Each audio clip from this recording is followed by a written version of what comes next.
Hello, this is Michael Canfield, and thank you for joining us today on the Dogwatch. A Dogwatch is an evening shift of early or late duty, or the people who undertake it. This Dogwatch considers the natural world and the things that help us experience it, from dogs to watches and everything in between. Ultimately, it's a place for us to go wherever curiosity takes us. It is rare to have the opportunity to speak with a true expert in the practice of bonsai. In fact, there aren't very many of them, and most speak Japanese. We have the great fortune on this episode of the Dogwatch to be able to speak with Bjorn Bjorholm, who is one of the rising stars in the practice and study of bonsai.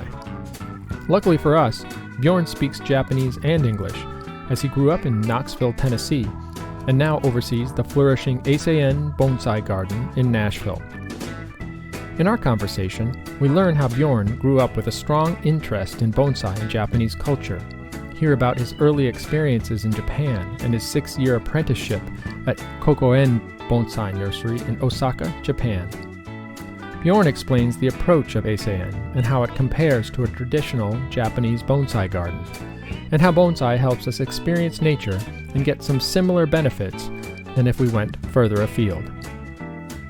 Our feature today is the forest style of bonsai. This style is one of a number of styles, such as upright, slanting, and cascade. And in this one, 5 or more trees are used to create a miniature forest.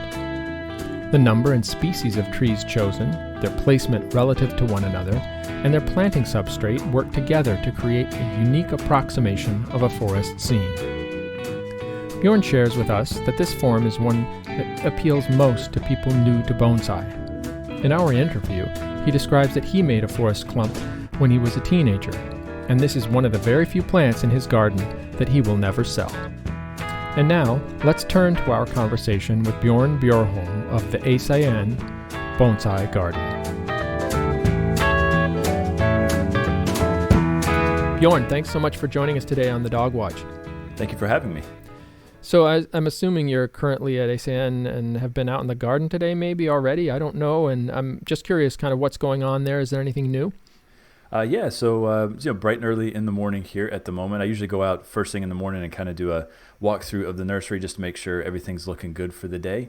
Make sure that nothing got blown off the benches and nothing got lifted from the nursery overnight. We've never had that happen before in the past, but I always like to go around and double check everything. But lifted, you mean stolen? Exactly. It does happen. So, we have all sorts of layers of protection here at the nursery to sort of hedge against that. One of the things that I will just ask you is, in one of your videos, I saw a German Shepherd. We're sort of partial to pets and dogs on this podcast. We have a soft spot. Do you have a dog in the garden there? Yeah, so we do have a German Shepherd, a female German Shepherd. She's about 2.5 years old at this point, but she is allowed in the garden, but I typically don't let her in there unless I'm in the garden and unless we have all of the trees up off the ground, because she's a little bit rambunctious and has been known to plow through things without really thinking about it. So typically she's kept outside of the garden, but still kind of around the nursery grounds, around the outside, as kind of a layer of protection. She's the sweetest dog in the world. I don't think she'd hurt anybody. I probably shouldn't be saying this on the podcast in a public setting, but she probably wouldn't hurt anybody, but she looks terrifying. Yeah, well, they know, right? Especially German Shepherds, they would know context too at night or whatever. If somebody's hanging around, they would bark and might really cause a fuss. So, yeah, it's good. And it looks like, so Eisei-en, from the videos and some of the cool sort of, I don't know if it's drone footage or whatever that you have from above, it's a very beautiful space. You have the sort of garden itself, but then you have some of the property around it as well. So we purchased this property. It's a 10-acre piece of property here in Mount Juliet, just outside of Nashville. We bought it about 4.5 years ago at this point, so we were very, very lucky to be able to find this amount of acreage in this area here.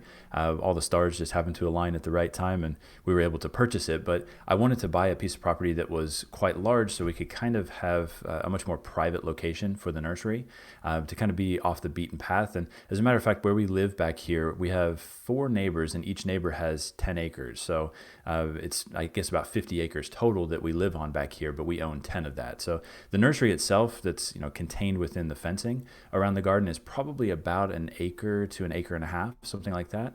And then the remaining, 9 acres or so, 8.5, 9 acres is wooded and kind of open fields as well. So we have kind of a little oasis back here in the woods. Wow, it sounds fantastic. And I have a few questions about that, even though, the idea of this interview and having you on is to kind of have you help us think about how the undertaking of bonsai can help people approach nature. We're largely about things that either are about nature or help us experience nature on the podcast. That's kind of a loose philosophy or guiding principle.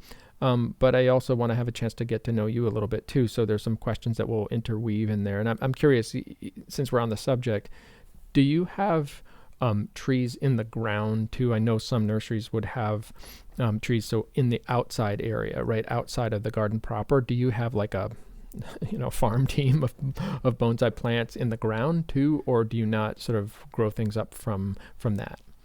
So on the property here, it's actually limestone that runs underneath the ground everywhere here. It's an area that's well known for that issue. As a matter of fact, there are very few houses in this area that actually have basements in them because it's nearly impossible cost-wise to build a basement in this area. So it's very, very hard for us to actually ground grow anything around here. But we do grow a lot of stock material in plastic containers and also wooden boxes that we build out.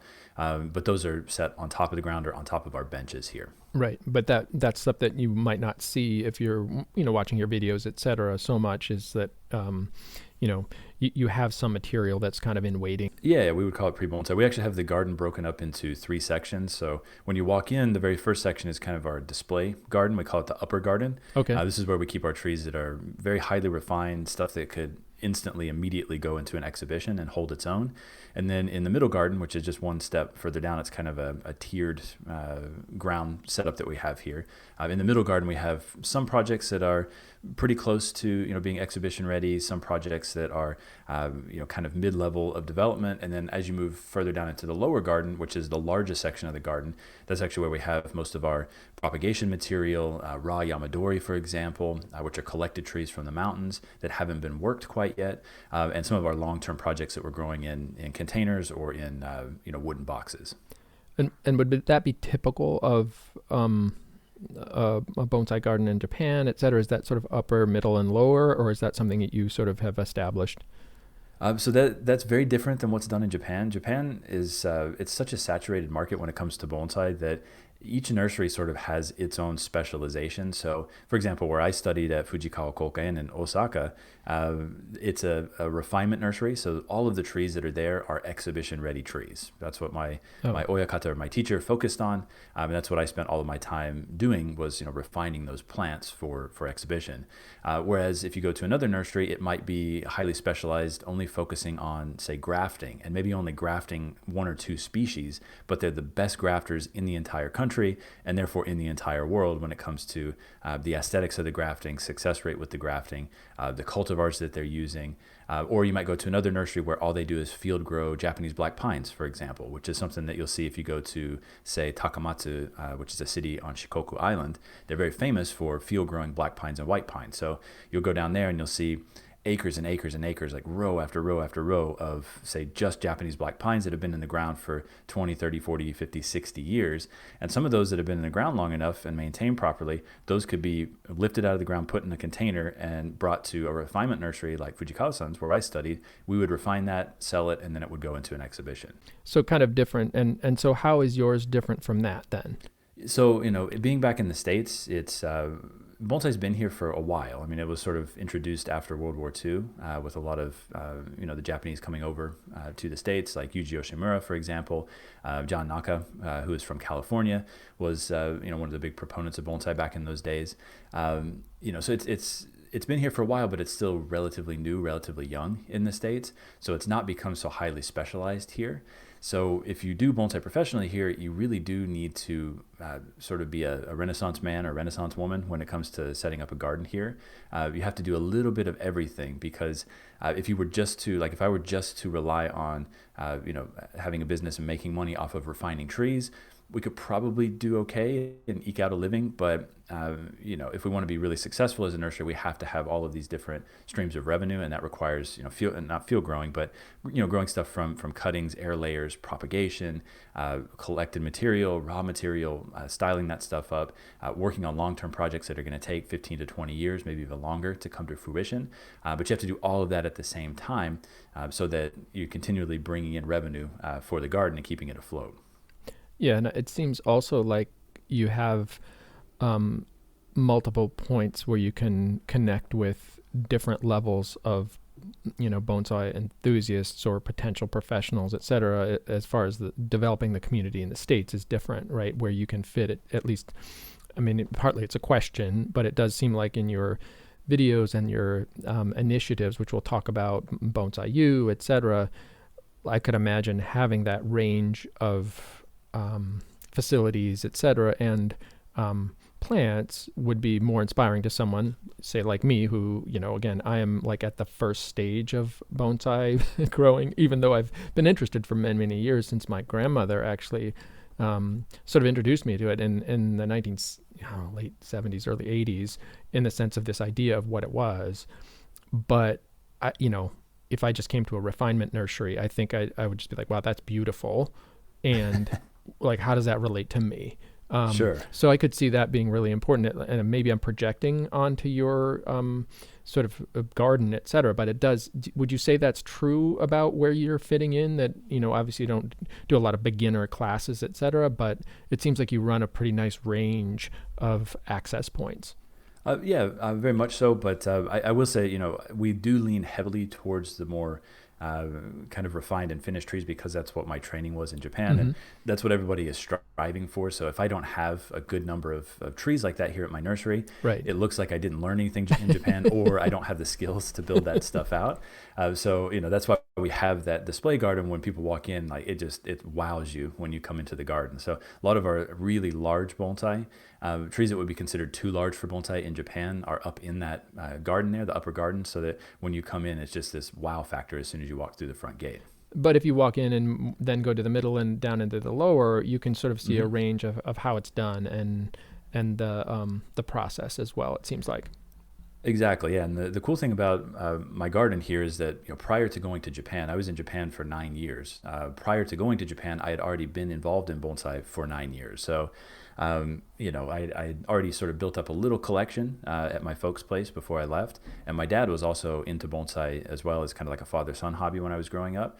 So he maintained the handful of trees that I left in the States. And now that I'm back in the U.S. here, we're starting some of those similar projects from scratch now. So people can actually see what it looks like when you start those projects now, say from cuttings or seedlings, and what it looks like at this point, like 20-something years on.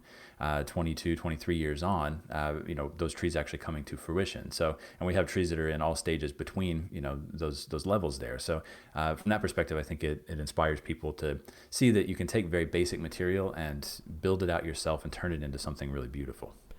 Yeah, I found that inspiring on one of your videos recently. Maybe it was your walkthrough just this spring, but you showed a couple of the things that your dad and you, or your dad, had created a long time ago. They were sort of groves, right? Small groves, et cetera. And is that what you mean, that you'll sort of see those and then like make a new one so you could compare what he did or you did 20 years ago and what it would look like to do that now? Is that what you mean? Exactly, yeah. There's one tree in particular, actually two trees here at the garden, but one in particular that I featured on an episode of Bonsai U for free on YouTube a number of years ago, probably 2 years ago at this point. It's a Japanese maple clump. That's one that I put together from seedlings when I was 16 years old, and I just turned 36, so 20 years ago at this point. But we have that tree in the garden now, and you can see just how beautiful it has become. But in addition to that, we have a whole bunch of little clusters of seedlings that we've put together in a very similar manner that we just did, say, last year or this year. So you can see, right from the start what you're dealing with and what you could potentially end up with. And that maple, the one that's 20 years old at this point, it still isn't fully developed. It's still in the process of being developed, which is, I think, something that is interesting to people, but also can deter people from getting involved in bonsai. Because when you say, oh, it's 20 years old, we put 20 years of work into this and it's still not come to total fruition yet, that sounds like way too much of a time investment. But when you really get involved in bonsai, you understand that, particularly when you're dealing with deciduous material like maples, for example, it does take a very, very long time, but the reward of putting in all of that effort and getting that final result is totally worth it. Yeah, it's clear from the material you have and examples like that. I wanted to start by just getting to know you a little bit. I know some of the listeners here will know who you are, be very familiar with Bonsai U and Eisei-en and all those things, and some will be people who might not know a whole lot about it. So there are certainly some interviews you've done and material that really show where you've come from, who you are in the bonsai community. But I wanted to ask just a couple quick questions about kind of your overall narrative. And I wanted to start in sort of a weird way, in the sense that the word bonsai is one that, causes some consternation in people when they are especially coming to it, in the sense that of how it's pronounced. I don't know if you ever saw the Saturday Night Live video on enchiladas. It's probably dates you, but it was in I think it was 1990 or so. It was Mike Myers was in it, Bob Costa was in it, and they were playing with this idea that like enchiladas and words that came from the Spanish language, people, sometimes say it in a really affected manner, right? And it was, it's pretty funny. So you should check it out, listeners, and Bjorn, if you're at all interested. It's super funny. Mike Myers was just a sort of cast member. He wasn't super famous yet. That's how old this was. So anyway, when I say bonsai or bonsai, right, it depends on the context, right? Like people in polite company often don't say bonsai and think you're kind of being pedantic if you say it that way. But I mean, I just wanted to help listeners understand, like, it's not being, pedantic or whatever. It's just, you're an expert. You've studied in Japan. You say it bonsai, right? And that's just kind of how it's said. And if you say it bonsai, well, no big deal. But that's just the way that word is translated into the English language. Is that correct? Right. Yeah. So there actually is a word bonsai in Japanese. It's Banzai. And what that translates to is essentially "Long live the emperor" or "1,000 years to the emperor." So this was like a chant that was screamed during war times, particularly during World War II. As a matter of fact, if you watch, what were those movies that were put out by Clint Eastwood? There was one from the American perspective and one from the Japanese perspective. Yeah, I don't remember. Like Letters from Iwo Jima, something like that. If you watch that movie, I think there are a couple of scenes in there where you actually see some of the Japanese soldiers throw their arms up in the air and yell "Banzai." So that is a chant to the emperor. So it's a completely different word, a completely different meaning, different characters, and of course pronunciation too. Whereas bonsai is specifically referring to these, artistically pruned and styled trees in a pot. So totally separate thing. So, it doesn't annoy me when, I have customers and clients and friends who've been in bonsai for 25, 30 years, and they refuse to pronounce it bonsai. They'll just call it bonsai when they come to the nursery. That's totally fine. I'm not going to correct somebody for that. But when I say it, I use the proper word because I do speak Japanese. I actually got my undergraduate degree in Japanese language. And then living in Japan for almost a decade, I became pretty fluent in Japanese. As a matter of fact, I still take online Japanese lessons every week now. Oh, really? Yeah, just to keep up my language skills, because I spent so much time and effort learning it that I don't want to forget it. Well, on that vein, then, there was a time when little Bjorn, right, or not little, but as a kid, would have not necessarily understood this difference. And I know, as I seem to remember as a kid sort of shouting bonsai a couple times, not knowing what that meant, but picking it up from a movie or whatever, in the context of playing war or whatever. There was probably a time when you didn't know this, right? But it was quite early for you. Can you just kind of give us the arc of your, starting up? I believe you grew up in Knoxville, if I'm not mistaken, and ended up studying bonsai in Japan for 9 years and becoming a bonsai professional who's trained in Japan, now has a garden. What was that arc like? How did that happen? So I was first introduced to bonsai when I was 12. I saw the Karate Kid movies. And prior to that, when I was about 8 years old, I had actually started taking karate. in like an after school program, and got really, really heavily involved in it and very interested in Japanese culture and Japanese architecture and art and things like that. So when I was 12, I saw the Karate Kid movie, and I saw bonsai in there, and I thought, man, this looks really, really cool. So I asked my folks for my 13th birthday for a tree, and they obliged and bought me a Japanese garden juniper, green mound juniper from Home Depot that was already planted in a pot and had the rocks glued on the top with the little mud man, like the Mr. Miyagi mud man underneath it. So I got that for my 13th birthday. It promptly died 2 weeks later because I kept it on my nightstand. But by that point, I was totally hooked and wanted to pursue bonsai as a hobby for sure. So ended up buying whatever books I could find, and this was like late 90s, early 2000s, so it was still kind of pre-internet bonsai days. There really wasn't much information online. There were a few websites out there. I think a couple of forums, or maybe one forum, had just popped up around that time online, but most of the information at that time was from books that were written in like the 60s, 70s, and 80s. So not a lot of up-to-date information necessarily, but started the Knoxville Bonsai Society with my dad when I was, I think, 16 years old, 15, 16 years old. I think our first meeting we had maybe 5 people, including the 2 of us. Wow. So, very, very small group. And then it ended up growing and growing. And actually the Knoxville Club just had its 20th anniversary show last August. And they invited me back to be the guest artist for that, which was very cool. But in the interim, in between the last 20 years, when I was, when I was 22, I finished up my university degree, and immediately 2 weeks later, I was in Japan, starting as an apprentice, doing like a 3-month trial period at Fujikawa Kouka-en, which is one of the, I would say, the best nursery in all of Kansai, which is kind of the central area of Japan. It's like Osaka, Kyoto, Nara, Kobe, kind of that region of Japan. Fujikawa-san's nursery is very, very well known for the quality of bonsai that are maintained there and the size of bonsai. So he does everything from shohin to large trees, but we focus mainly on kind of medium-sized to larger plants there.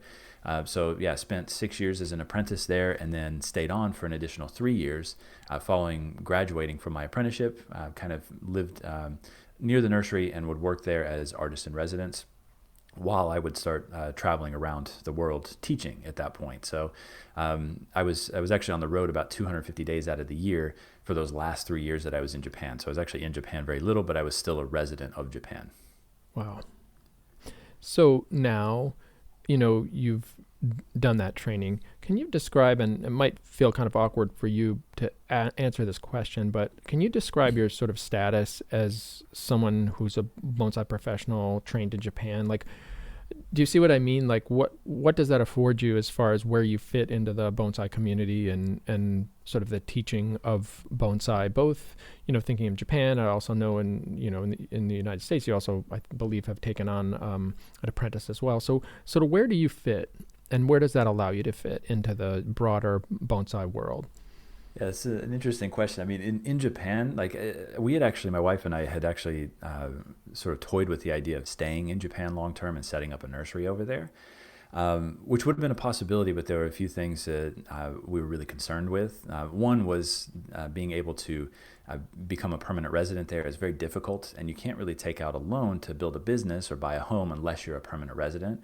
So it would have taken years and years for us to get to that point. That was one aspect of it. But the other aspect, which kind of ties into your question here a bit more, was, as a foreigner in Japan, opening a nursery and then competing with the local Japanese bonsai professionals in the Japanese market, that probably wouldn't have gone over too well. I have a feeling I would have been shut out in certain aspects of in terms of like getting access to material, for example, being invited to certain events, things like that. That may be an overreaction on my part, but I have a feeling that probably would have been the case. But the fact that I came back to the States and set up a nursery here, when I go back to Japan, there's no tension, in that regard when I go back. So I wouldn't say I'm like famous in Japan, but all the professionals know who I am in Japan. I know who all of them are as well. So, everybody gets along just fine. It's no problem. But coming back to the States in terms of, setting up a nursery here, definitely having the training in Japan, not only from the perspective of, having studied in Japan, knowing how a nursery operates and knowing how to build trees, I was able to start a business, a bit more easily than someone who hadn't done that. But also the fact that I'd been there and I have the reputation of having worked on certain types of material, quality material as well, and how I'm able to build out trees. That seems to draw in a lot of people, wanting to purchase plants from me or to study here at my nursery. And as a matter of fact, a vast majority of our revenue for the nursery is based on education. So we have intensive classes here at the garden. At the moment, we have, I think, about 90 students who are involved in those intensive classes across 13 different groups. And we're going to be adding a couple more towards the end of this year. But those students, travel from not only within the United States, but around the world. We have some students who fly in from Europe a couple times a year to work with me, some who come from Latin America as well. So having that training in Japan definitely set me up in a way to be able to draw, I think, people to me. And I think in addition to, studying in Japan, it was also the amount of travel that I did after my apprenticeship, actually getting my name out there and showing people what I could do. That really helped in terms of being able to build a place and then have people actually come to me, which was ultimately the goal. Yeah. And again, I appreciate you answering that. It seems like, honestly, because it's hard to sort of place yourself in those situations, right? But it does seem like you're an expert. And when a person might want to pursue bonsai as a professional, there are multiple ways to do it. And you've talked about that on other interviews, et cetera. But it seems like going to Japan, actually going through what is a 5-year apprenticeship at a minimum, learning all those things seems to be and have set you up in a really important way as one of the sort of next generation of bonsai professionals that really carry bonsai forward. Would you agree with that? Yeah, I would agree with that. But I would say that, it's not a necessity to do an apprenticeship in Japan to, become a professional bonsai, artist or bonsai professional is what I call myself. Back in the States or in Europe or wherever you happen to live. There's some really great examples of people here in the States who have been to Japan to visit maybe, but who have not done apprenticeships there or haven't even really studied there. So, I'll give you one person in particular, Sergio Kwan. He owns M5 Bonsai up in New Jersey. Okay. He focuses mainly on deciduous material. He's, traveled to Japan and visited the nurseries and the shows and whatnot, but he's never done a full apprenticeship, but he's incredibly talented when it comes to building deciduous material. He's got an eye for the art. He's got an understanding of the horticulture, and he does bonsai as kind of a side thing. But I have a feeling in the future he'll move more towards doing it full time professionally. So folks like that who have the drive and have the artistic capabilities and the horticultural understanding, and also the business sense as well. That's something that a lot of people lack. You either have the artistic aspect or the business aspect, but not a combination of the two. You have to have a combination of the two to be able to successfully build a bonsai nursery. Yeah, it seems very clear that there are multiple elements, and you talked about the 80-20 rule even in the practice of bonsai. We think that, it's all about the art and the shaping, et cetera. But one of the things I've taken from some of the things you've done is that it's, almost 80% like logistics and craft and understanding how to keep trees alive, et cetera. And then 20% art. And then there's the business side on top of that, which you'd have to have all those things, it sounds like. And they can be learned in multiple ways. I wanted to ask you just a couple more quick questions about the garden you have, and then we'll move on to sort of collecting in the field and nature, et cetera. We are sort of, if we're lucky, most people, if you can get to a garden center or find a place that has a bonsai nursery, to see some in the wild, so to speak, see them in your, and be able to purchase them, for example. Mostly they'd be places that are just selling those small bonsai plants, right? For your garden, right, I'm curious kind of about the model in the sense of, you mentioned you walk into the upper garden.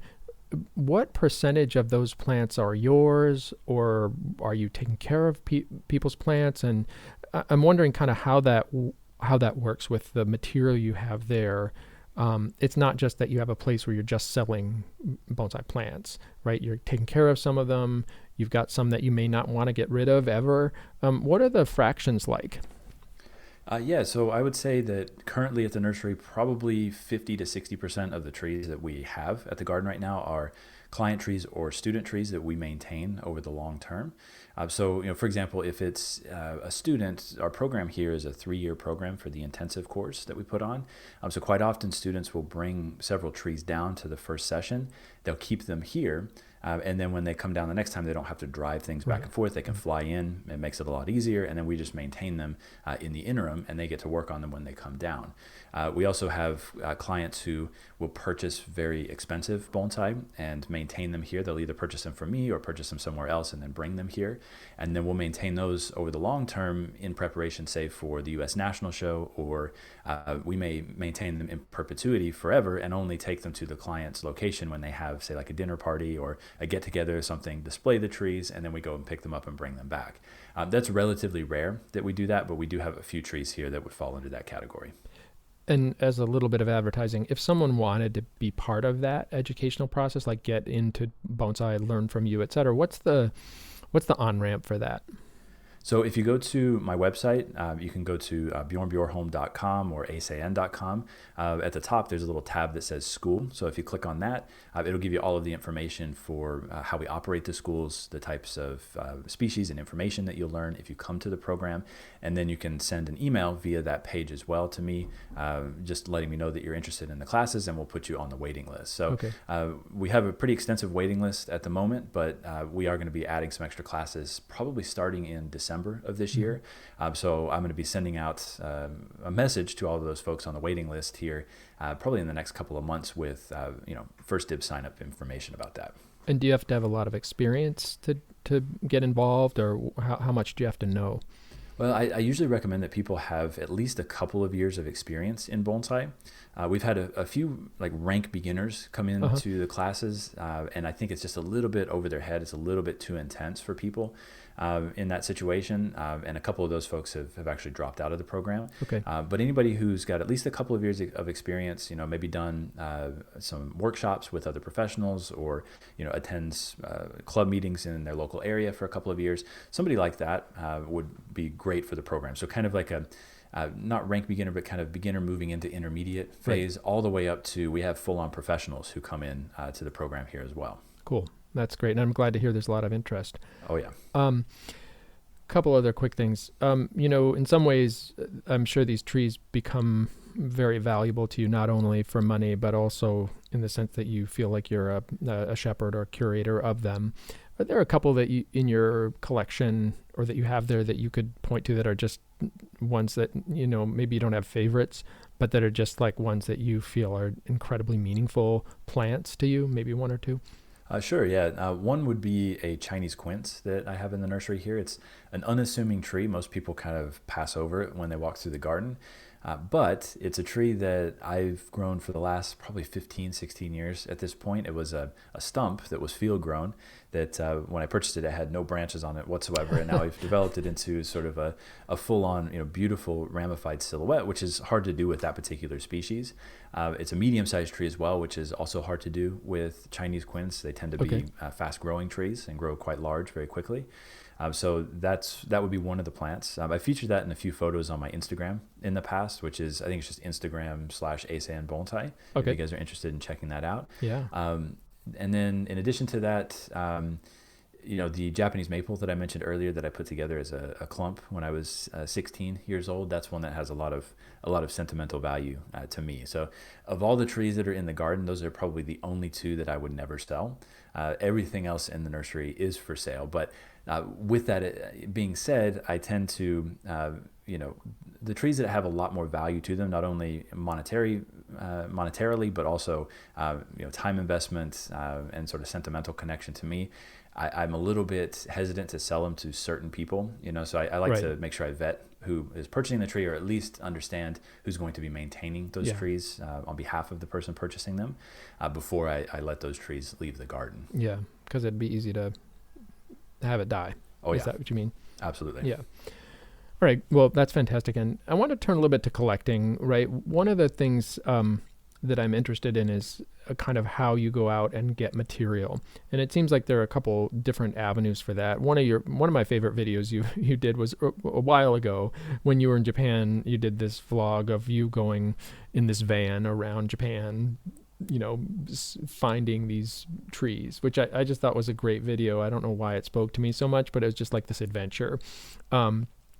So obviously one of the avenues is going and finding established trees and bringing them back. And I'm kind of wondering like how you would choose, why you would, like what you would be looking for in the field, quote unquote. And then I think then move into truly people go out and find actual plants in the wild. I think you call it yamadori, where you would find places that had a growing tree that you would dig up and bring it back. And I'm curious about the tradition of that, how it happens in Japan, how it happens in the United States, et cetera. So that's kind of a big question, but that's kind of where I wonder how you think about going to the field and finding these plants.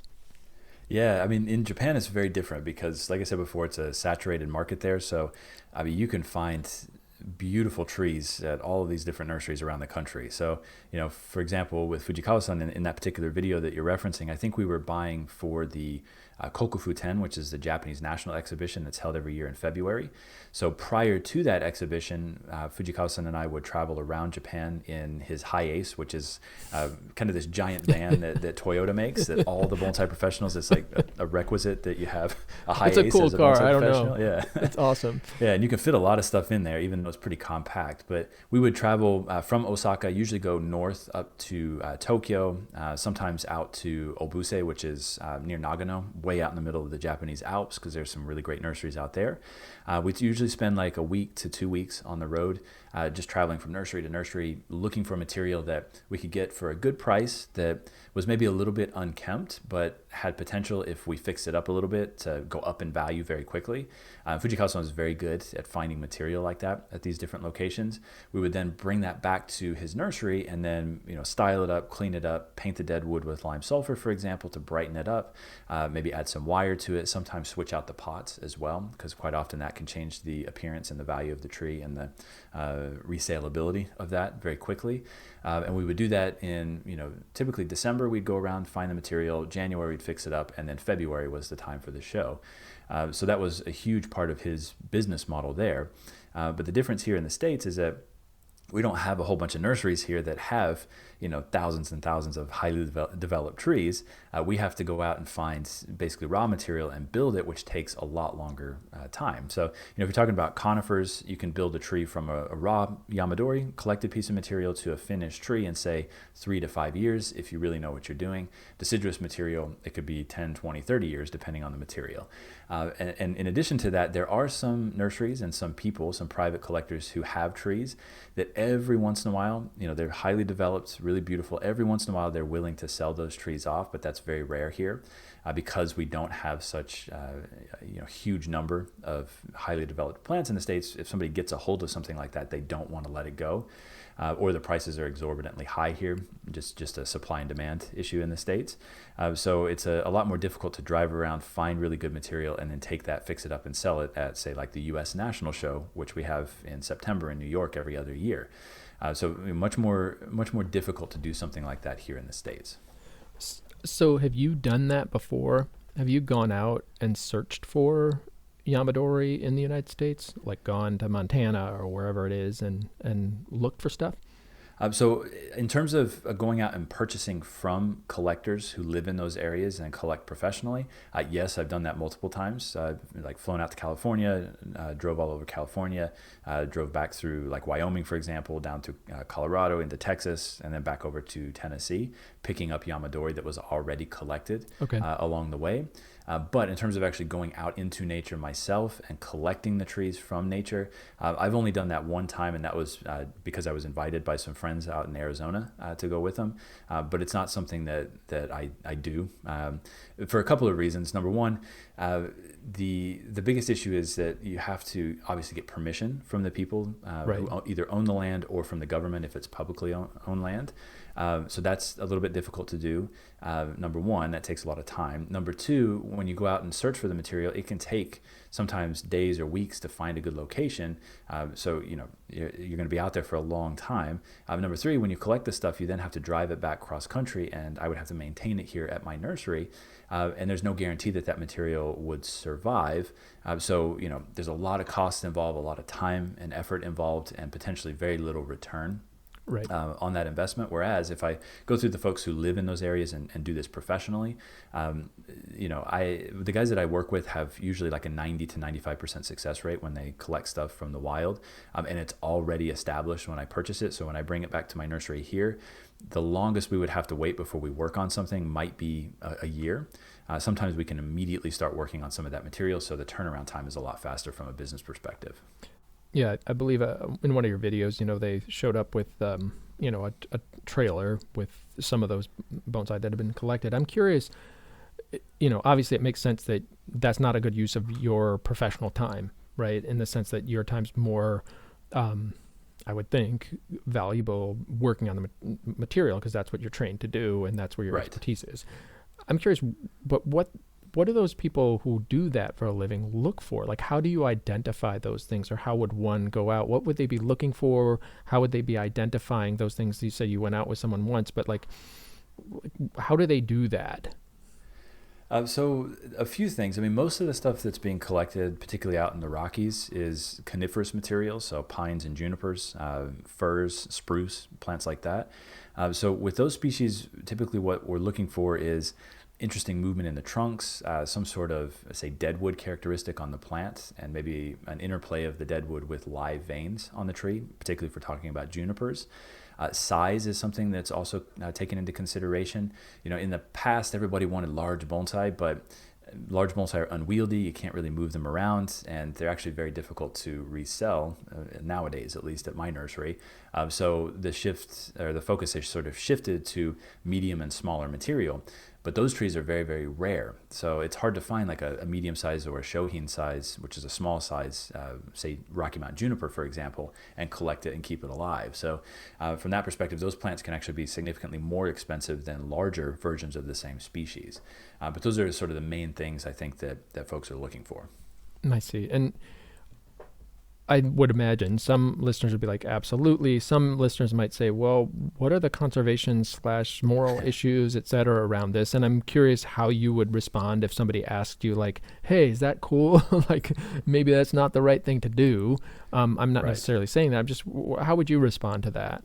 Yeah, this is a pretty common thing that I get, particularly if I post a video, say on YouTube, mentioning that this tree that we're talking about today was collected in like the Alps in Japan, or this tree was collected in the Rocky Mountains in Colorado, for example. I will always get pushback from people like, you're pillaging the land, you're destroying the environment out there, you're destroying these trees when you're collecting them. So, my response to that is, number one, like I said before, I only deal with people who are getting permission from either the Bureau of Land Management, for example, if it's publicly owned land, or the owners of that land. And in some cases, I have friends who have purchased huge swaths of land, like in New Mexico, for example, just to collect the trees off of the land. And this is, totally unusable land. It's land that goes for like $800 an acre because you can't do anything with it. And there are tens of thousands of collectible trees on these properties out there. So that's the number one thing. The number two thing is that, where these trees are being collected, these are very, very harsh environments. And that's what's creating all of the interesting movement and the deadwood and the character in these trees. So in these environments, these trees they're not thriving, they're surviving, and just barely surviving in most instances. So our goal when we collect something like that and turn it into a bonsai is to make that tree thrive and grow, very quickly, put on a lot of growth, put on a lot of root growth, fertilizing it heavily, providing the right kind of water, not only in terms of the amount of water that's given to the plants, but also making sure that the pH is just right for the plant in order to make that plant thrive and stay alive in perpetuity. So we've essentially given life to these plants that they did not have out in nature. So, I'll give you an example. Like some of the species that we use here at my nursery, one in particular is called 1C juniper, Juniperus monosperma. Apparently out in, say, the Four Corners area of New Mexico, which is kind of right at about a 4,500 foot elevation, the diameter of the trunks grows about 1 inch per every 85 years. It takes forever for them to grow. Well, when we bring those trees back to my nursery and fertilize and water them properly, we're putting on, in terms of extension growth on these plants, sometimes 12 to 18 inches of extension growth on those plants, which means that the diameter of the trunks is going to blow up in probably like 1/85th of the time that it would have out in nature. So from that perspective, we're focusing entirely on the health of the plant, because if those plants die, they're no longer a bonsai. Right. And they're essentially worthless in the bonsai world. You just have a piece of dead wood at that point. So, from that perspective, I don't think there's really much of a moral issue, as long as you're getting permission and as long as you're not just ripping things out of the ground and getting like a 10% success rate, which does happen. And I have dealt with collectors who were less than ethical in their collection methods. And a lot of those plants died afterwards. And I no longer work with those collectors. So I've been able to weed those people out. And in general, this is not a clear-cut operation, right? I mean, there are places where people do a lot of clear-cutting for other lumber purposes, but you're not just taking every one. You're choosing ones that are the small fraction that seem like they would actually be valuable, right? Exactly. A lot of those guys that are going out collecting, like say in Wyoming, for example, sometimes they'll spend an entire 8 or 10 hour day walking around and collect absolutely nothing. Because not only are they looking for the best quality plant, but they're also looking for the plant that has the highest likelihood of success after collection of actually surviving. So quite often, those guys will start looking at the roots, kind of digging away at the duff around the root system, and then they'll find that a taproot runs, 20 feet in the opposite direction. They'll then cover everything back up and leave that tree completely alone, because they know if they cut that taproot, that tree is going to die. There's no way it's going to survive. So why kill a 500-year-old plant just for a 10% likelihood chance that it might survive and you might make $10,000 on it, right? Yeah. And that's a problem. A lot of people see dollar signs, and this isn't just a problem in the States. This has happened in Europe. It happened in Japan back in like the 1910s, 1920s. Back in those days, Itoigawa Shinpaku, which is a cultivar, or rather a variety of juniper, Juniperus chinensis, that grows in the Niigata prefecture of Japan. If you found as a collector a really good, beautiful example of an Itoigawa, and you collected it and sold it to the right person, you could be set for life financially back in those days. So there were people who were, rappelling down cliff sides and dying because they were slipping and falling, all because they wanted that one tree that they saw, halfway down the mountainside, that they knew if they could collect it, they'd be set for life, and their families would be set for life, right? So you ended up with a lot of poorly collected trees, a lot of trees that died in Japan during the 1910s, probably up until about the wartime or so. It slowed down a little bit after the war, and then by the 1980s, it was banned altogether, collecting in that area of Japan. So that gives a good sense of, like, for bonsai professionals, et cetera, like how you sort of go to the field, so to speak, whether it's finding established trees or going to the find Yamadori. That's one way of approaching nature. But I think a lot of the meaning in bonsai, from the bonsai professionals to people who buy them to people who like to make them, is that it allows you to approach nature and without leaving even your backyard. And one of the things I heard you say in an interview or a video was kind of describing, especially Japan, as being so crowded that you have this sort of bubble around yourself and you try to reach out of it sometimes.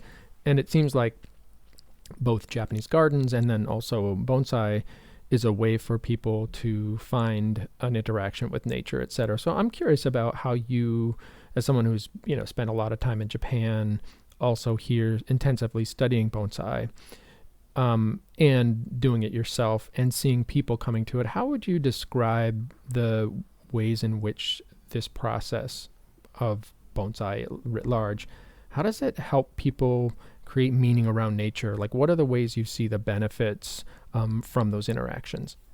Sure. Yeah. I think, there are a few things here. I would say, like, if you want to talk about like beginners getting into bonsai, one of the things that I've noticed when we have ranked beginners come to my nursery here is that they gravitate towards the more naturalistic forms, like the forest planting, for example, or a rock planting, where the tree looks like it's, along the coastline, for example, or overhanging a cliff. People really tend to gravitate towards that.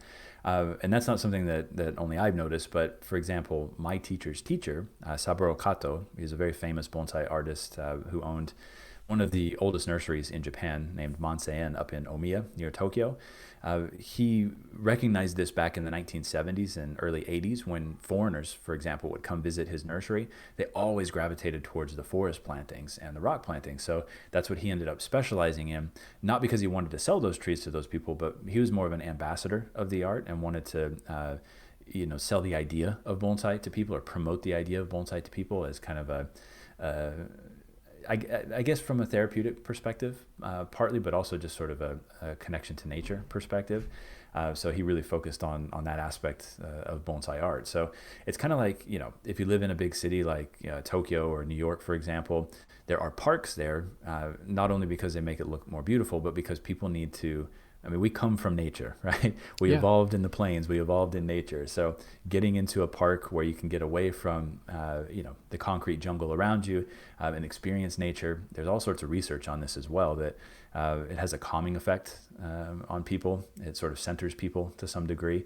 And I think, bonsai can do the same thing for people as well. So, a lot of folks in Japan in particular, it's very crowded. So people are living in small apartments with maybe a small veranda or a balcony outside. So quite often people will buy shohin or small bonsai to keep on those balconies, so that they can be around nature on a daily basis. Like when they come home from work, they can sit there and look at their trees or touch their trees or work on their trees and feel some sort of connection to nature. It makes you feel more human, I think. Yeah, absolutely. I mean, I think that the popularity of it around the world, and I think even people who aren't into it, how they instantly seem to gravitate toward it when they see it, seems to be a testament to the importance and meaning of it, which is, a validation, I think, of what you do. All right. I want to be respectful of your time. I've got a 3-question speed round, short answers. First, how would you describe your style of bonsai? If somebody asks, so what typifies a Bjorn Bjorholm bonsai? I would say highly refined. I would also say that my style has shifted from my time in Japan to being back in the States. I do things a little differently now.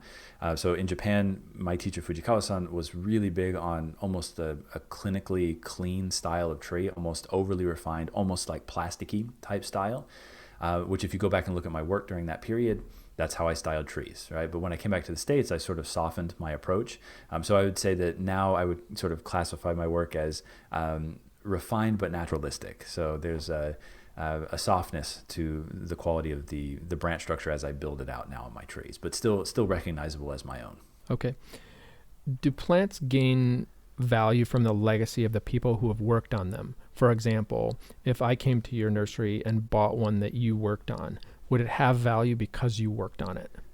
I would say so. And different artists are going to add different amounts of value to the trees. So, for example, in Japan, the number one guy, everybody in the bonsai world knows this individual. His name is Masahiko Kimura. He's considered the magician of bonsai. Pretty much everything that we do in terms of building modern coniferous bonsai, those techniques were either created by or further developed by Mr. Kimura back in the 80s. If you go to his nursery and purchase a tree there, and purchase the same tree from, say, Fujikawa-san's nursery where I studied, the tree would probably be close to double or triple in value just because he laid his hands on the plant. Now, I can't do that with my plants here necessarily, but I do think that if someone buys a tree from me and they put it in an exhibition, there's bragging rights there that they purchased a tree from me. Yeah, and not yet, right? In the sense that those things can develop over time, right? As some of these trees gain value that you've worked on. So that's exciting to think about. All right, last short question. Do you wear a watch? I'm curious, we're interested in watches on this podcast. I'm curious if you wear one, and I have some ideas, some guesses of what you might wear if you had a watch or whatever. So what's your relationship with wristwear?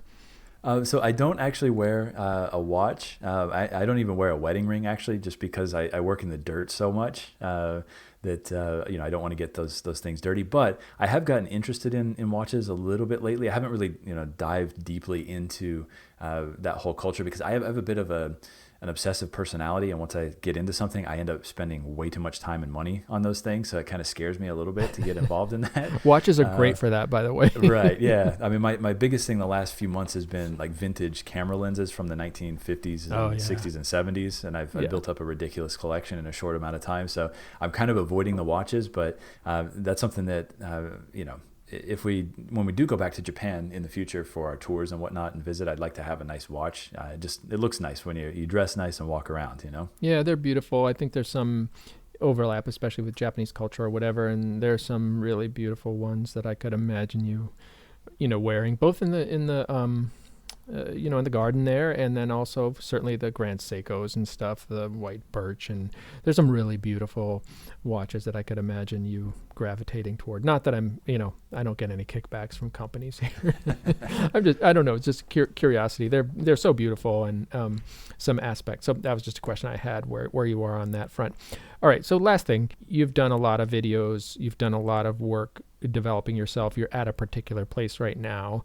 I'm curious, for listeners, one, what do you see kind of in the future? Like, what are you working on kind of going forward? And then can you just tell us, like, we've mentioned the website a little bit, but how can people engage with what you're doing, learn about you, understand, and also maybe even purchase some of your bonsai, right?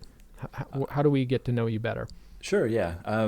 So in terms of our focus at the nursery right now, Bonsai-U is our online learning bonsai platform where we put up new demonstrations and do live Q&A sessions with our membership every month, multiple times a month.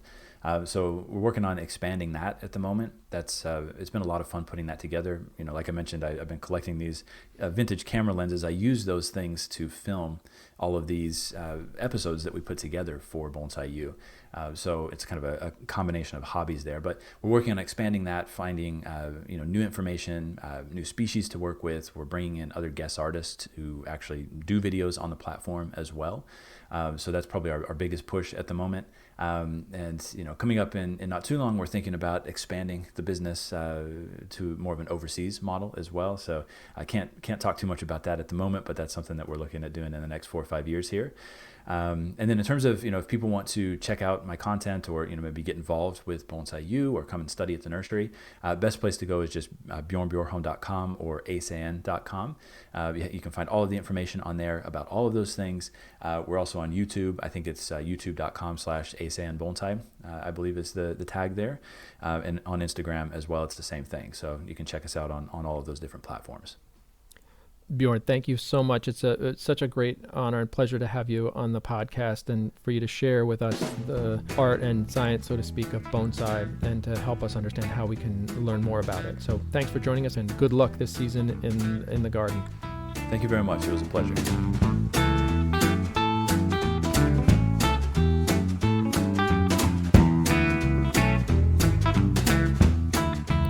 Thanks again to Bjorn for sharing so much of his knowledge of bonsai with us. Our music credit today is Whiskey on the Mississippi by Kevin MacLeod, courtesy of Creative Commons. Until our next shift, this is Michael Canfield thanking you for joining us on the Dogwatch.